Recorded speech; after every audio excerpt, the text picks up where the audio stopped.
Hi, this is the gardening guys, Owen and Conway. My name is Conway. Today's topic is going to be on mason bees. Mason bees have been very, very popular the last few years right now as people become more aware of bees and how it basically will enhance your productivity in terms of your food production and also your quality. And of course, with a lot of plants that we grow, especially the plants that we basically eat, well, especially fruit trees, blueberries is an example right now for it. You really need bees to sort of help you sort of give you a better crop down the road, which is what it's all about. I should also point out too right now for it that mason bees is a native bee here compared to our honeybees and bumblebees, which are been introduced by man. Mason bees have worked in very, very strong conjunction with blueberries over time as they've evolved over many, many years. But also, if you just plant more flowers in your garden, like for instance winter heathers, or let's say lily of valley shrub pieris, these particular plants right now are very, very attractive to sort of encourage mason bees that may be wandering around in your neighborhood since they don't fly very, very far. When we're looking at mason bees themselves right now for it, it is basically a bee that basically is considered a solitary bee. It doesn't sting, so it lives by itself. It doesn't produce honey like the honeybees do in there right now for it. And this particular bee only has one generation per year. So one of the things that we have to sort of provide them right now as an example is a place for them to sort of nest. And a nesting can usually consist of something that has an opening on one end, but is usually closed at the end.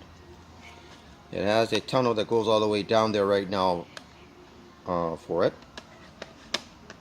You can also use other methods too by using things like cardboard tubes.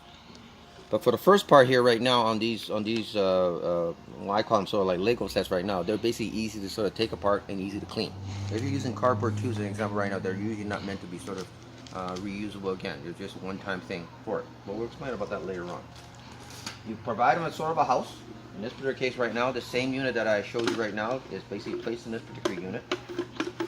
In this particular case, it's housed in a wooden frame here right now so that the bees, especially the males which come up first, will hang on to. You put this house preferably in a sunny area, roughly about 5 feet off the ground, usually in close proximity to what you want pollinated, let's say like fruit trees or let's say blueberries. Preferably sheltered from the extreme elements like some wind and rain. But the more sunnier the better, because these particular bees, although they do come out earlier, let's say compared to your honeybees or bumblebees, they work a little bit more better if the weather's on the warmer side. But having said that, they will work a lot more better than honeybees or bumblebees because they can work slightly on the cooler side right now. But for any sort of warm conditions, much like people, a little bit warmer right now makes life a little bit more easier and they're more productive that way. So you're going to hang this nest up in the right now for it. And what you're going to get is some sort of cocoons. We usually offer cocoons that usually come in during the winter months when they're sort of in the dormant period. You'll notice there's two sizes in here. There's the larger size and the smaller size. The smaller sizes are basically the males, and the bigger sizes are the females. The females are the ones that basically are the ones that are going to do all the work. So basically, they usually will come in a sort of particular box, or maybe you might have a little particular box that you usually have right now. Open up one end of the box, place that on top of your nest, like that. You do not have to sort of put the cocoons back into the actual tunnels themselves there, and just cover it up. You want to try to make sure you have your cocoons in such a way that your plant in question is just starting to show some color on the flower buds. So this particular example right now, let's say blueberries, or even fruit trees for that matter, you'll notice that your buds will start to swell. In this particular case on the blueberries, the flowers are usually a little bit more fatter as opposed to your leaf buds, which are more skinnier. Once they start showing up a little bit of color right now, that's an ideal time to put your cocoons out into the garden right now. If you want to try to ensure your more better success rate right now, because in this case right now, when I was showing you right now for these cocoons, we have in this case right now only 4 females by the looks of it in here right now. The rest of them are all males right now. There's always going to be casualties, and some of these females may not make it back to the nest. So by having 2 boxes, you try to sort of increase your chances right now, where you can probably set one out maybe a little bit earlier, and then the one maybe a little bit later. Let's say by about 2 weeks, and that way you sort of stagger around, right? So that at least you have some females coming back in. She's going to sort of mate. That's what they basically do. The males will come up first. They'll chew the way up. Then they're going to wait for the females. The females come up. They're going to basically mate. And then basically the males are done. The females are going to go off visiting the flowers. In this particular case, it could be blueberries. It could be fruit trees right now.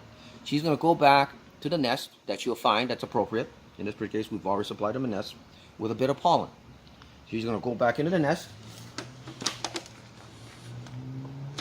Right to the very back. She's going to put her pollen down. And then she's going to put her egg on top of that pollen right now, and then she's going to wall it off with a bit of mud.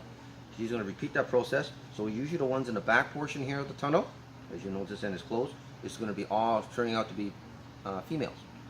The ones in the front part of the tunnel will basically be males. And this is basically an evolutionary thing where basically the males are going to be the sacrificial lambs in case the birds are pecking them. So that's why you notice on this particular example of this house right now, we've got this attractive door. Well, this door is not basically just to make them so they know where they're going. This is basically to keep birds out so they're not going in there pecking. She's going to keep repeating that process right now until all the tunnels are filled right now, and you notice that the tunnels are sort of sealed up. And once she's sealed up right now, by the end of spring, she's done. She basically passes on. So in the meantime, now that the tunnels are already filled up, we have to try to make sure that we keep the nest from being having unwanted visitors. In this particular case, a parasitic wasp or other types of insect that may sort of come wandering around and start preying or parasitizing on your cocoons. So one example right now is to sort of take the nest carefully. Once the tunnels have already been sealed up, take the nest out carefully, like that. Turn it around. Put it back in carefully. And that is where it's going to stay like that so that the cocoons will actually develop. Another option, of course, you can actually buy a special type of netting which can actually be sealed on it. So basically it will keep your unwanted tenants from growing. So you'll notice that during the course of the summertime right now, you notice as the cocoon is developing, it slowly uses up the pollen. So by the time we get into the end of the summertime right now, cocoons are already starting to mature.